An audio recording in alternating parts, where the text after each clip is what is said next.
All right, everyone. It looks like I've got 10 o'clock by my clock, so we'll go ahead and get started with what's Upchain.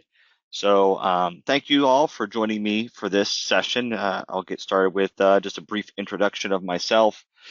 My name is Steve Olson. I am the manager of training services for Mesa, who is an Autodesk reseller. Obviously, hopefully most of you are familiar with and been working with. I see a lot of our customers. Actually, most of everybody in the list here is our customer. So, um, I am an Autodesk certified instructor. I do have a couple other certifications along the way. Also, I'm part of the data management team here at Mesa. No certifications or product certifications for that. So all of the ones I have are instructor or or related to applications in terms of say Inventor or Fusion. I've been at Mesa for over 14 years now, pretty much as an instructor from the very get-go, doing instructing and support work early on. Mostly Inventor and the Vault were the two things I had dealt with a lot from the very beginning. And this is not much has changed over the years. Picked up a few different applications. Like Upchain is one of the newer applications that we'll be looking at what that is, and that's one of the applications that I'm covering. And before my time at Mesa, I spent 5 years at a company called Fleetwood Folding Trailers. That picture in the bottom right-hand corner of my screen there is a picture of what I worked on for 5 years. And a little fun fact about that picture is that's my wife and I. I just figured that'd be a good, this is a good photo to show you what I worked on because that is my wife and I from the product brochure from 2004. Back when I worked at Fleetwood, they used their employees in the product brochure, and that is actually one of the pictures from their 2004 product brochures.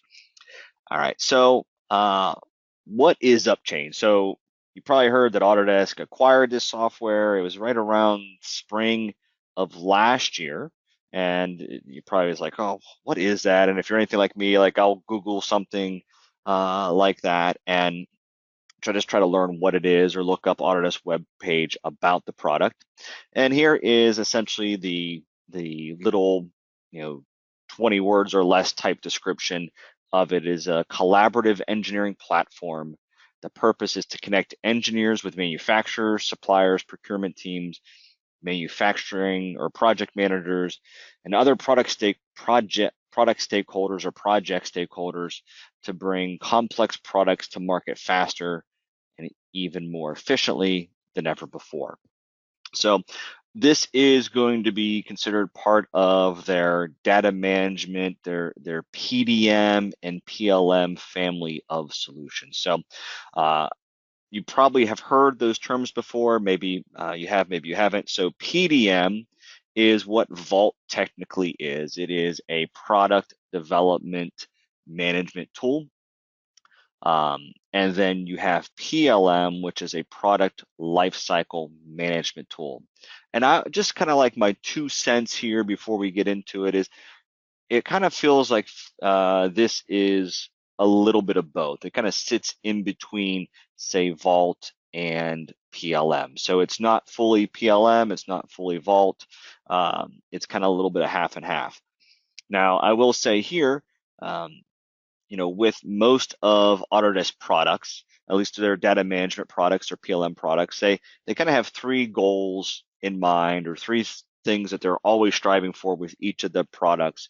One is to keep data at the center, and that is 100% true with all of their product offerings in this space, in the PLM, the PDM space.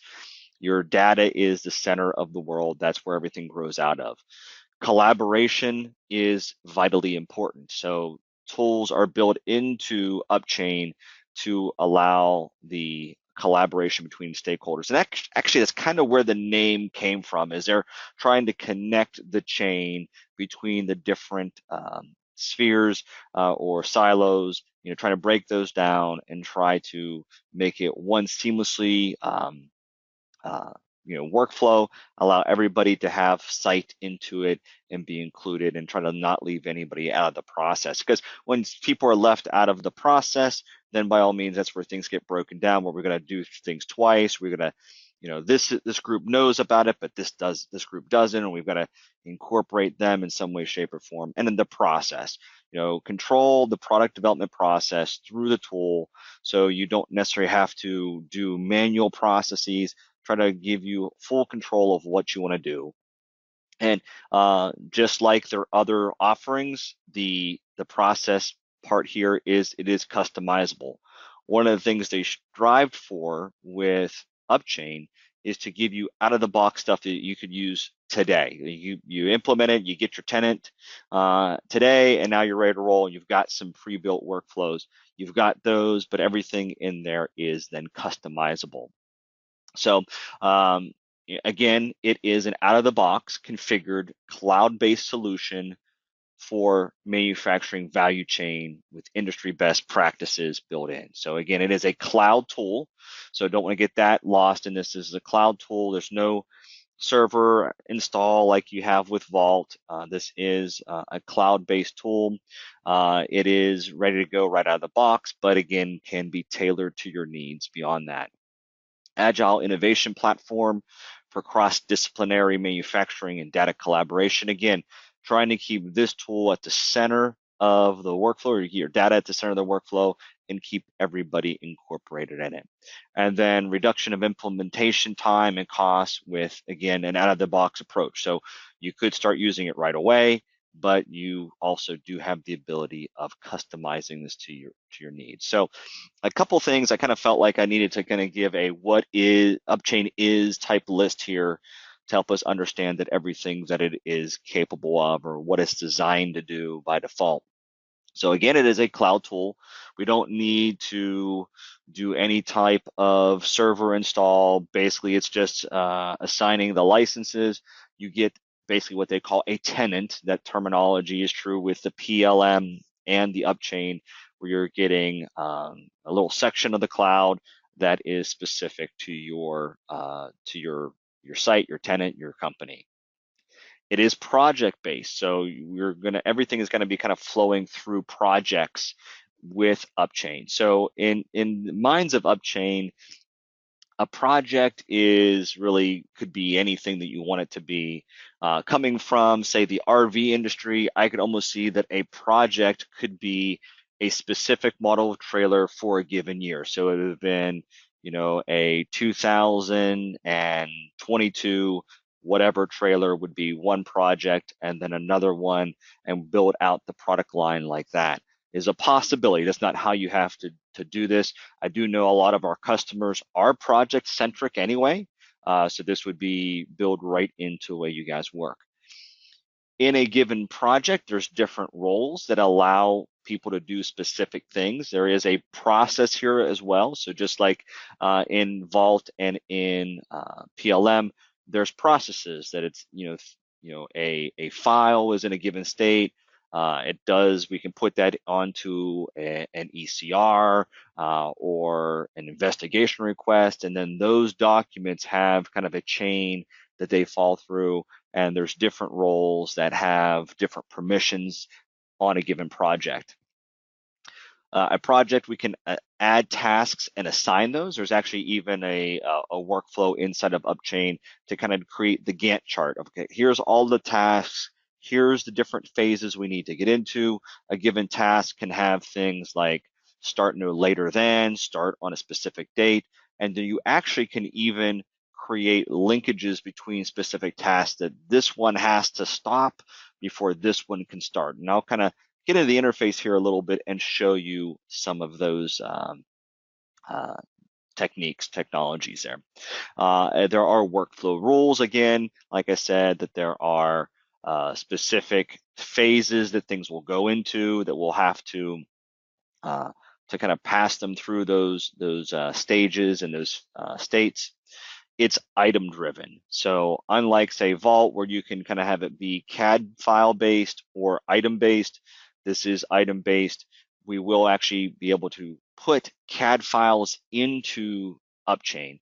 That's one of the biggest things that when I first looked at PLM, is that it really wasn't CAD centric. It was more just data driven. There really wasn't a real strong need to get CAD files in there.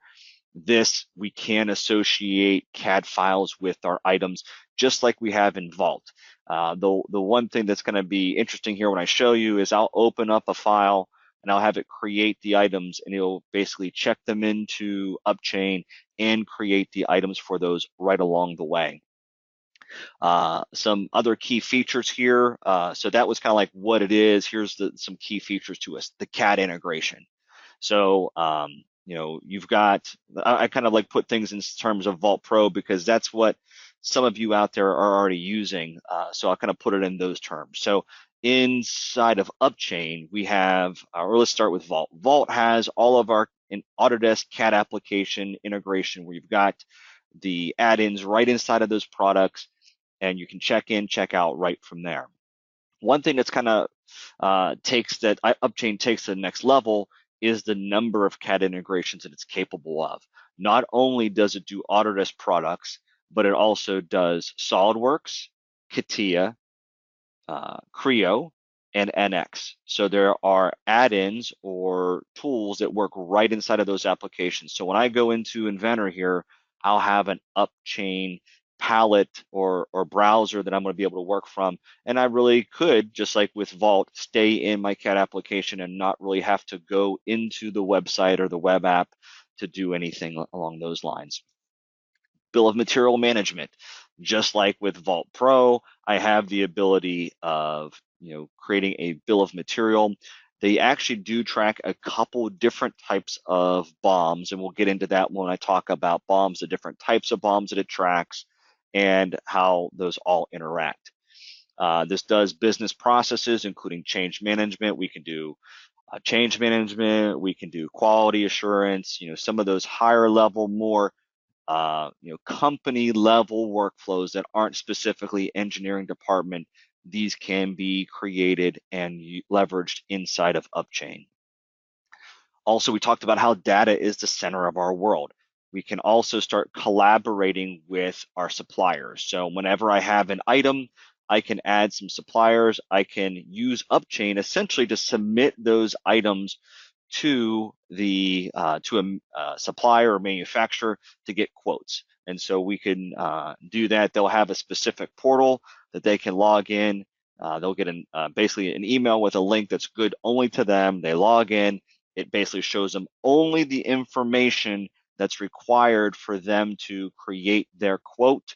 And then you can actually attach different documents that they have to fill out, and they can essentially check out and in those documents. And then once those are done, you can review them right in Upchain. So again, it has some program project level management type things. Like I said, we can create essentially a Gantt chart of what the project's going to look like, where we're starting, what tasks do we need to accomplish. Those tasks can be assigned, and we can look and see who's doing those, make sure things are done. It also gives us reports on, okay, are we on schedule? Are we behind? What tasks are past due, and things along those lines. And then again, like I said, quality management. So this is fairly in depth. I'm just trying to give you a good overflow here. I'm going to kind of focus on 2 or 3 of these here to really give us the idea of how this works. Obviously, beyond this, we can have deeper conversations if you guys are interested in learning more about Upchain. So let's take a look at the CAD integration.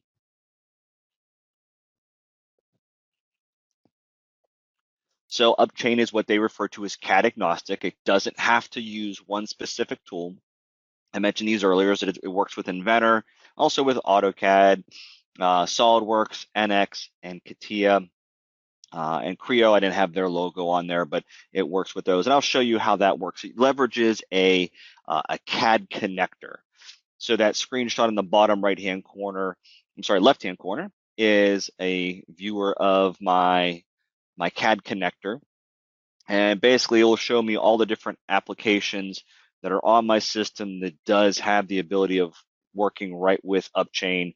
You can see even the Inventor 2022 and 2023 are listed separately. And right from there, I can launch the product right into Upchain. And if you are using one of these CAD, or if you're not using one of these CAD applications, they do have a generic one as well. It displays as a browser tab. You can see here I have a screenshot of when I had one of my CAD files open. It's looking at the C BOM there, which we'll talk about here when we talk to BOMs, but I can check in, check out right from there. And again, there is the check in, check out phase from Upchain. So before I think it's also important to talk about bill of materials because that's going to be somewhat tied to the demo I'm going to do here for you in a second. So there's actually 4 types of bombs tracked inside of Upchain. One is the C bomb. So the C stands for CAD. So it's the CAD BOM of that. So it represents all of the parts that I have in there, the sub-assemblies, and kind of just builds up from that. We also have our EBOM. The E stands for engineering. So this allows us to take the CAD BOM and add additional elements to it, like maybe packaging, maybe paint, maybe grease, glue, all those virtual components that we sometimes represent in Inventor. We can do that here with the EBOM, and that's roughly the functionality that we have in Vault Pro, where I'm able to create my BOM, and then I can add additional items to it as well. Just today, I noticed that there was something called an SBOM, and I was like, okay, I haven't heard that one before. So what is that? And that is a services BOM. And so the idea here is it's a bill of material that is likely needed for service. So down the road, if there are specific wear parts or kits that we would need for maintenance on a specific assembly, then we can create an SBOM that is what we would need to service this. So there's, maybe not specific parts wouldn't be replaced, but wear parts like maybe belts, gears, things along those lines that are likely to wear out, that we're likely to want to replace, we can create an SBOM that represents those. And then we have what they call the project BOM. The project BOM is essentially the BOM for the entire project.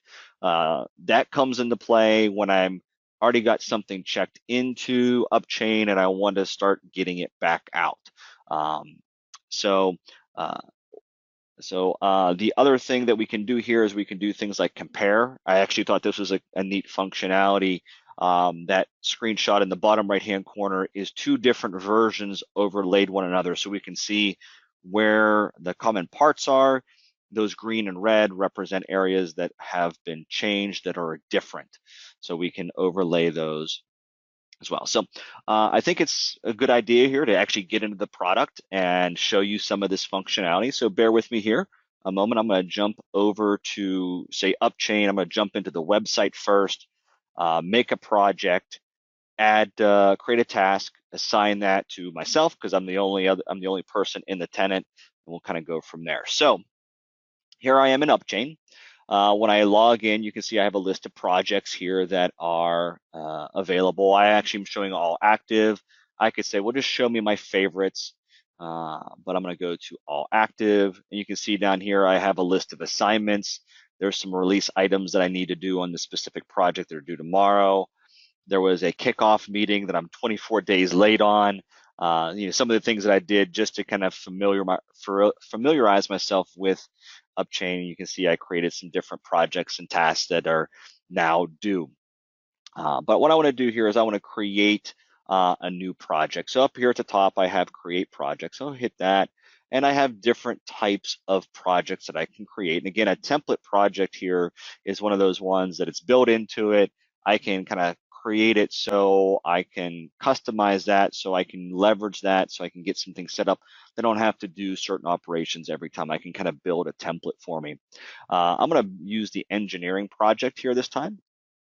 And I could say which template I'm going to use here. I'm going to use my master project template, and I'll call this, I have a sliding lock that I'm going to basically utilize as a demo here. So I'm going to call this project sliding lock.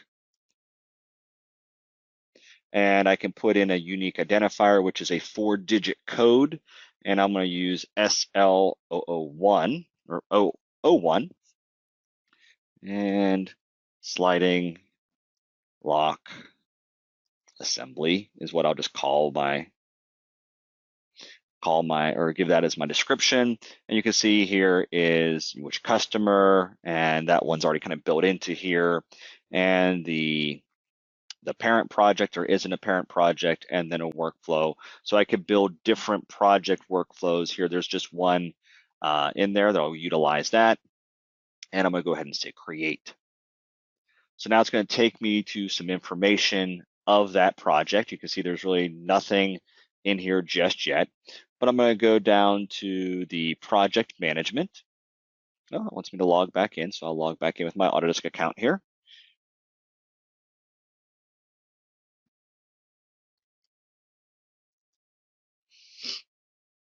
So you can see here there's no tasks on this project just yet. I'm going to go ahead and add a task. And let's see here, I could say if there's a specific workflow here, I'll say it's an activity task workflow. And I'll say, we'll say we'll use the create requirements documents. And requirements got spelled wrong, so we'll fix that. It's assigned to Steve. The constraint type is, we'll say, well, we want to start it as soon as possible.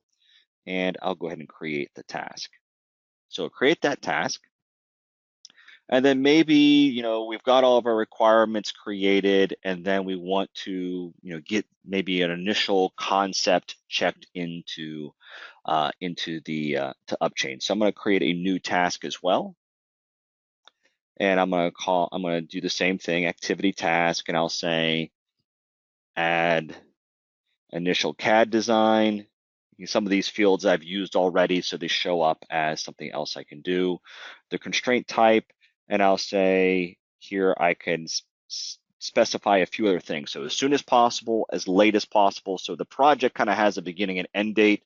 So if I say that now I want to give myself a week to do this. So 5 days, it'll say, okay, it's going to take you 5 days, and you should start this 5 days before the end of this.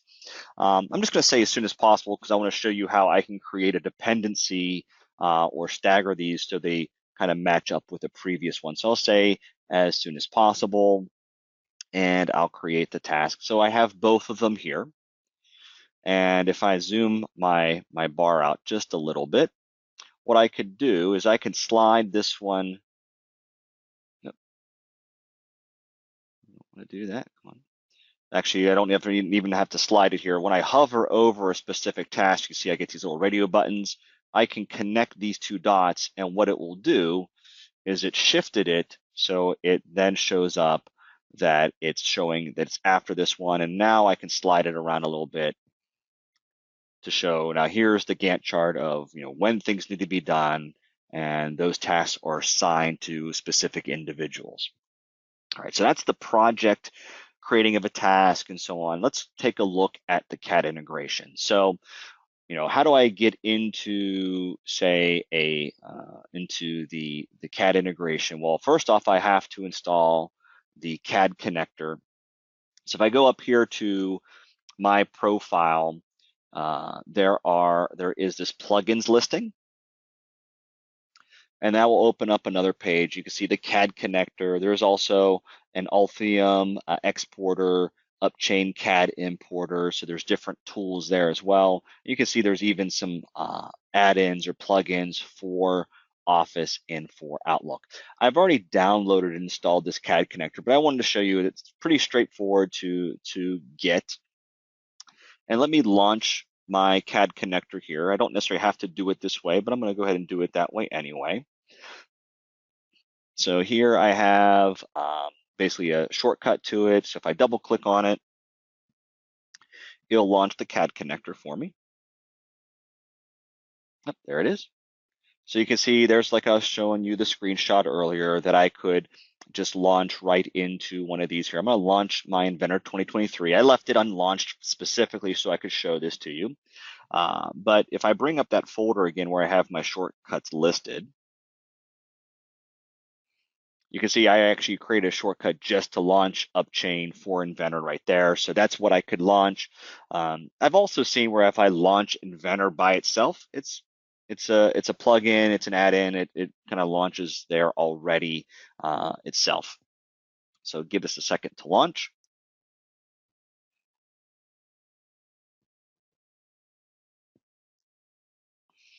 can see here I've got my plugin, my tab over here showing I'll have to log in. And I've already logged in, so it just basically opens up a web page and says, hey, you've already logged in, so we're good there. I'll close that. I'll jump back over here. So in this case, once I'm logged in, I get a kind of a condensed view of some of the things I'm seeing over there in Upchain or on the web app. So here under assignments, I can see things that are assigned to me. I can look at projects assigned to me, and let's see here. Maybe I did not assign that project to myself. I'll have to take a look at that. Let's bounce back over to the web app, show all my projects.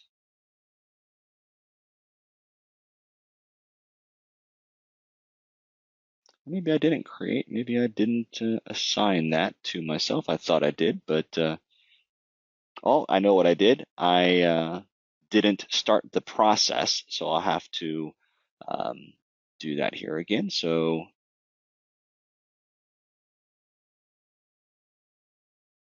there's that project. So what I've neglected to do and why it wasn't showing up, it's still in a draft phase. So it's created, but it wasn't really started. So I'm going to go to the project here and I'll start the workflow. So very good lesson. I forgot to do that, but valuable to see. Okay, so it was kind of created, kind of in the create phase, nothing really launched. So now if I jump back over here and look at my projects, hopefully we'll see those show up. Of course, we're not going to see those. Let's see here. One more look here. Members, 1 minute ago.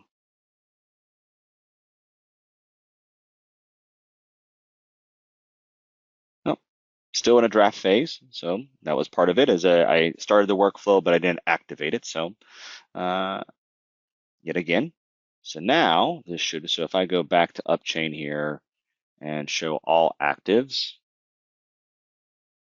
there we go. There's my sliding lock. So there was a couple phases there I had to make sure that I was showing. So my projects. There we go. Now I get to see my sliding lock. So there's my sliding lock. Here in Upchain, I can look at a couple of different things. I can look at the details. I can look at items. There's no items yet. I can look at the bill of material. There's nothing in this one just yet. So I want to add some items here. So what I have in this case is, let me get to a good project.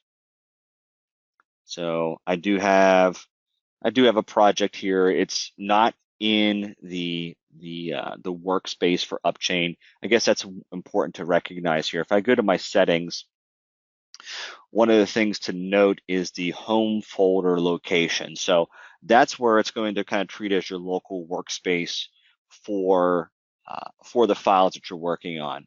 However, unlike Vault, I don't really need to worry about that too much. I need to know where those files are going, but realistically, I can kind of work from Upchain without even really ever having to touch that directory. And I'll show you what I'm talking about here once I get some things done here.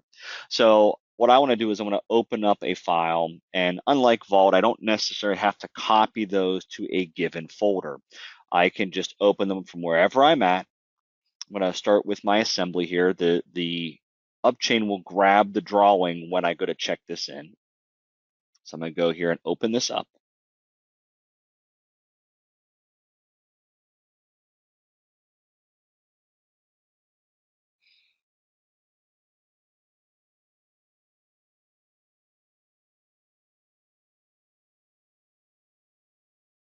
So here's the sliding lock I'm talking about. This is an example we've used in our CAD classes for years now. Nothing's showing up in the CBOM, and that's just because it wants me to refresh it. So I'll refresh that. And I can see all these things here, and they're showing that they're not registered, meaning that they just haven't been identified yet, or they haven't been into Upchain. So I'm going to right click on this top line item, and very early on when I was trying to learn how to do this, I was just doing check-in, and I thought, oh, okay, that's what I need to do. And I realized that's not what's happening, as I'm throwing in files that really don't have any items associated with them at that point. what we need to do is we need to create items, and these CAD files will then become associated with those. So if I say create item, I'm basically saying which project is it associated with. It's the sliding lock one.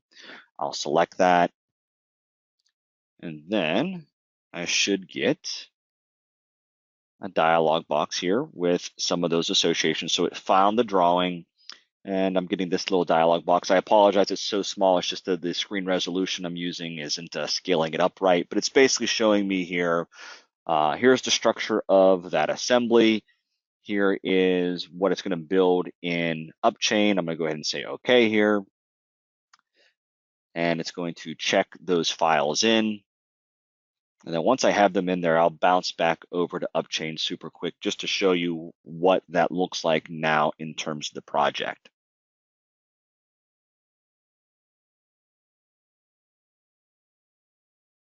Wants me to save those. Okay. You can see here, create items is reloading documents, writing some custom properties. And there's properties that are mapped to Upchain by default. So we don't have to worry about that as much, but we can do some mapping if that's necessary. So here, now that that's in Upchain, I can still look at my home. I can look at some details of this. You can see there's some different properties and so on. There is now my C-BOM, my E-BOM does reflect some of those changes as well. And then the project BOM looks roughly the same in terms of the way this looks. I have the ability to have documents. I don't have anything linked to this at this point. I can look at my assignments. So you can see here, there's the created documents that I needed to create, and then also the initial CAD design check-in. Those are associated with this project, and there's the team. I'm the only member of the team at this point, and then there's like this cart that we can add things to. If I jump over to say Upchain, and I look at the sliding lock project, I'm going to look at the BOM. So if I've got that, here's that assembly that I've checked in. If I click on this, you'll see that I've got some files here. There's some visualizations it's working on at this point. But you can see here there is a model attached to it. There is a drawing attached to it, and then there's some translations. So if I click on this sliding lock here real quick, just to look at what some of those things are. If I go to, I believe it's the documents, yeah, the documents section here, I've got my C-BOM that I can look at. I've got my drawing that's referenced there, and then the translations. So every file in Upchain, once I check it in, oops, I want to go back to that. I want to see that tab again. It creates some translations for us. It creates a step file, an STL, and then a image, and then also has the PDF for us.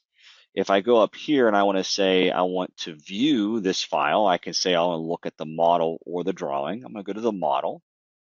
Oh, the visualization of that one isn't quite ready yet, so we'll wait for that. But if I go here, I can say, well, show me the drawing, and it'll let me look at the drawing right here in Upchain without having to go anywhere else.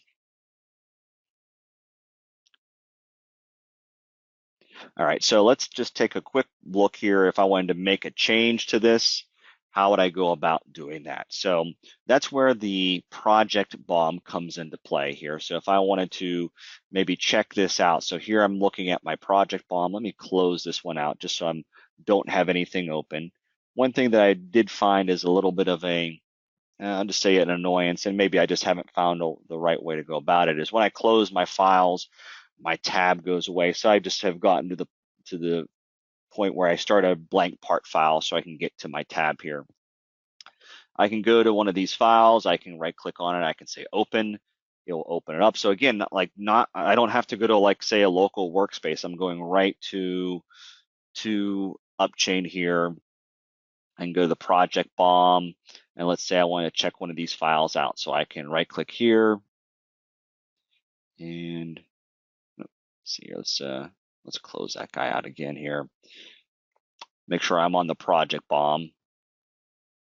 Open it up from the project BOM, just make sure everything's nice and And neat here, I'll do a quick refresh. And here I should be able to say, actually, let's see here, I can say check in. I've already got them checked in. I forgot about this. I'll have to cancel all checkouts because I added them, but they didn't get, they added them to Upchain, but didn't necessarily check them out, or it left them checked out to me. So here I could then do a checkout on a specific file, do a checkout on that. If one of these files needs to be modified, I can open that. I could check it out. I could make my changes. I could do whatever I want at this point. Then like typical, I could say check in, then detect any changes. So it was a little annoyed by me on that one. So I'll close this one out. I'll refresh my view over here. And like before, I can say check in. It'll probably say you didn't make any changes. That's fine. I just kind of wanted to show you the process of check in, check out.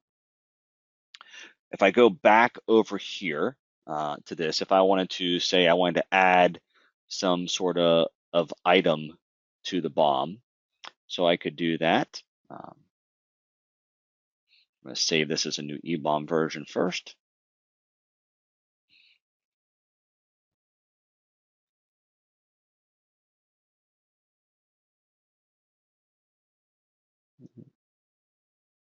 See here, I can kind of hover over this dot, dot, dot. That's where a lot of these functions are, because right-clicking is going to take you to the right-click menu of, say, of the Internet Explorer or Chrome or whatever you're using. I can say create item, and maybe I'm going to say I'm going to add, say, a virtual item, and I'll name it, say, Greece.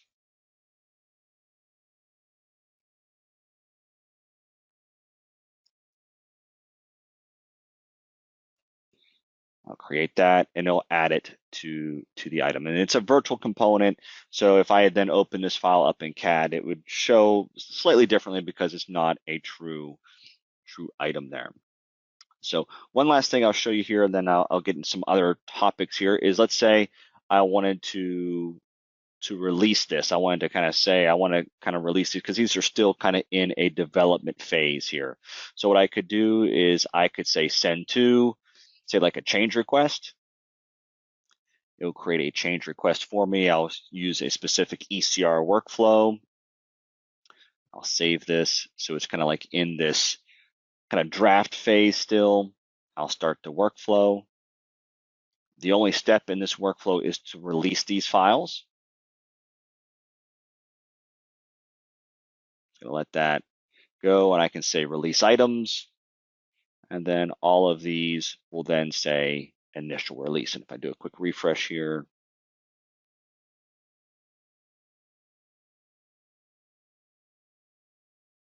you can see now all those files are released and ready to go. All right, so let me get back to my PowerPoints here real quick to refresh my memory of some things I wanted to show you.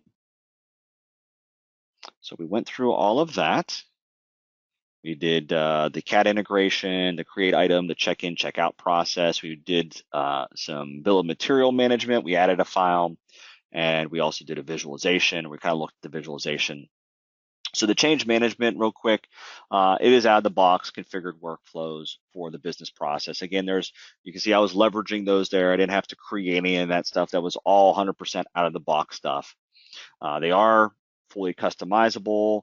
Basically what they do is they give us the ability to kind of drag these different shapes and these different blocks into a workflow chart to enable that. And again, it's created via drag and drop. So you don't even have to worry about coding, but we can also set up the specific events trigger different processes. So I did have a quick video here. It's something that Autodesk created. Let me run through that video super quick.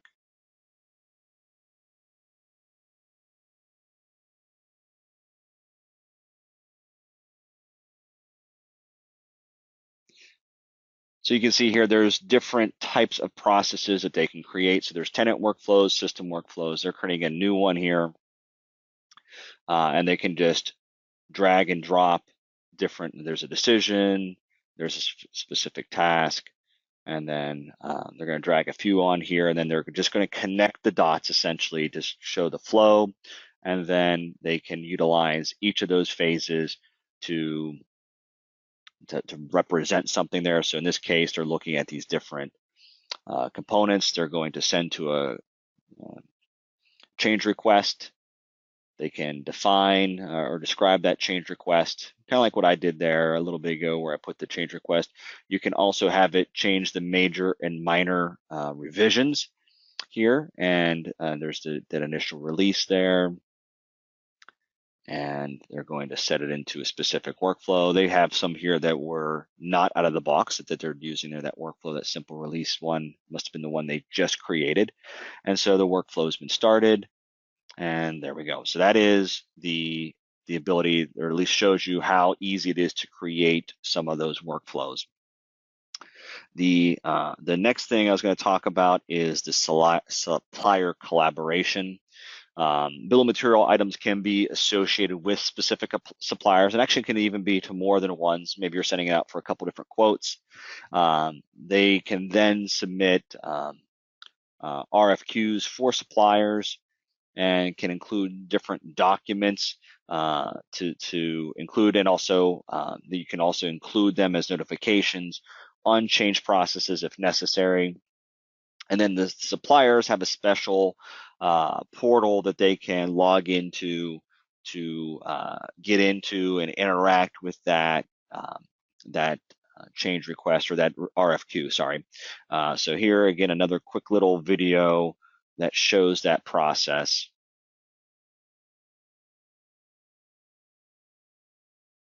So here they're picking a supplier, they're on a specific item, they're adding different suppliers that they've already set up in the system.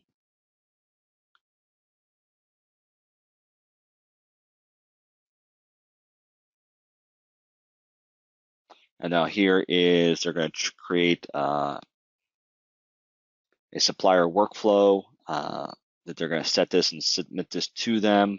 So RFQ for suppliers, what they're going to call this. Give it a description. Pick a supplier to send it to.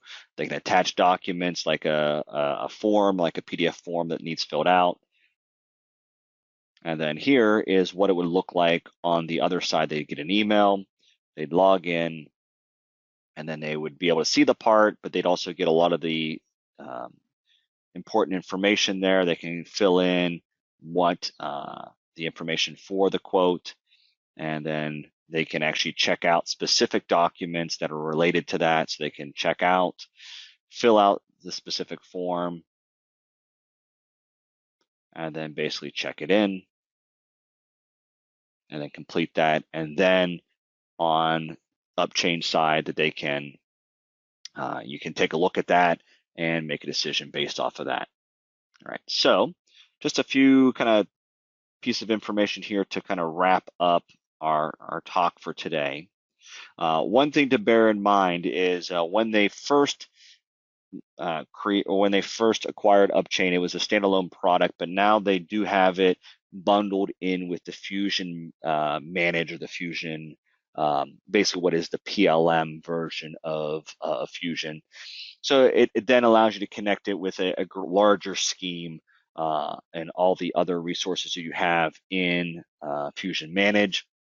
You have access to rich CAD data for users without CAD licenses. That's what that's going to bring into Fusion Manage for you, is you're going to have all that CAD data. Really, like I said, Fusion Manage really wasn't CAD centric, it was more data driven. So this does give you the ability to do that. And because this is, I could have also added to this slide some information about maybe what Fusion Manage gives you, but just kind of comparing the Upchain specific tool versus Vault Pro. The CAD integration, you still got your Autodesk products in your office, but Upchain has a lot further depth in terms of what you can integrate with. In terms of Vault Pro, you're tied to a server. Even if you're running that on, say, an Azure or an AWS server, you're still got a server somewhere serving this. This is in the cloud, is where Upchain is. Licensing, you've got for Vault Pro, you've got either a Vault Pro license or a Vault Office license, which is Vault Office is just the ability to get someone into Vault that doesn't necessarily need to work with the CAD side of things. Upchain has 4 different levels: enterprise, professional, standard, and participant, all with varying grades of permissions that allows them to do. So you can kind of a little bit more right size it. Engineering, business workflows, you've got items, bombs, and ECOs in Vault Pro. You've got items, bombs, ECOs, supplier collaboration, quality management. You've got a little bit more wider depth of what you can integrate in with Upchain. So one of the things that I would like to kind of share with you about this is, lots of times when Autodesk will introduce some sort of product like Upchain, there's concerns about, what's going to happen to Vault Pro, what's going to happen to Vault Basic, where's everything going? Really, the idea behind this is they're giving you different options so you can right size what you're looking for. That's really what I'm kind of viewing this as. If you're somebody that says, man, I need, my company's not cloud ready, then Vault Pro is definitely a better option for you. But if you say, yeah, I'm ready to move to the cloud, I've got suppliers I want to loop in, things along those lines, then Upchain might be a good fit for you. So especially if you're also in a mixed CAD environment, there's a lot more integration. So don't worry, Vault is not going anywhere. I'm sure that might have been one of the thoughts running some of your minds earlier. By all means, it's not going anywhere. It's just a matter of, now we've got Vault Pro, we've got Upchain with Fusion 360 Manage, and we've got Fusion 360 Manage as some different options here for you as well. And there's even a product out there called Vault PLM, which kind of marries Vault a little bit closer with that Fusion 360 Manage. So there's a lot of options here. So before I wrap up, do you guys have any questions for me? Feel free to type things into the chat. Be more than happy to look into some of those for you if I don't have the answer right off the top of my head. I've only been really using Upchain for probably a couple months here as I planned on preparing for this webinar. So definitely an intriguing tool. I like how it's essentially almost Vault in the cloud. I know that's not an accurate statement of it. There's a little bit of variance there, but definitely like how it's very CAD centric, very flexible with the CAD tools that I'm allowed to utilize, and also gives me some flexibility to grow into a larger, more engaged situation with the entire workflow, all the different workflows in the company. All right, I don't see any questions at this time, so thank you guys all so very much for joining me for this. If something does come to mind, or if you'd like to hear a little bit more about this, feel free to reach out to me or your Mesa salesman, and we'd be more than happy to try to talk to you, figure out what you're thinking of, and kind of understand where you're at, and we can then help you pick the right tool to solve those problems. All right, thank you guys very much, and I hope to talk to you real soon.